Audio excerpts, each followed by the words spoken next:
söküntü işləri qanunla necə icra edilməlidir? Əlbəttə ki, tikintilərin aparılması zamanı mütləq qaydada birinci köhnə tikililərin sökülməsi tələb olunur və bu söküntülərin aparılması zamanında mütləq qaydada ölkə başçısı tərəfindən müvafiq hüquqi sənəd imzalanır. Bu sənədin imzalandıqdan sonra icrası tapşırılır Nazirlər Kabinetinə, Nazirlər Kabinetinə aidiyyatı üzrə həmin rayon, şəhər icra hakimiyyətlərinə göndərilir və s. iyerarxiya ilə bu şəkildə gəlir. Vətəndaşın qanunsuz tikintini apardığı ərazidə nəzarəti kimlər eləməlidir? Dövlətin aidiyyatı şəxsləri.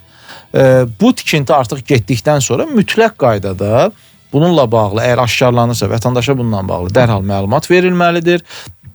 Daha doğrusu verilməli idi və həmin əmlakın sökülməsi ilə bağlı müvafiq rayon şəhər məhkəməsində iddia qaldırılmalı idi.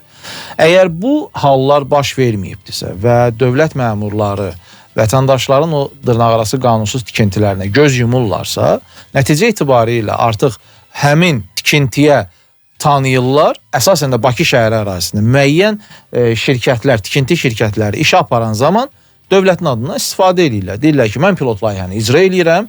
Mütləq şəkildə bu məsələlər vətəndaşlar tərəfindən yerində yoxlanılmalıdır. Vətəndaşlar tərəfindən hüquqşünasa vəkilə müraciət olunmalıdır.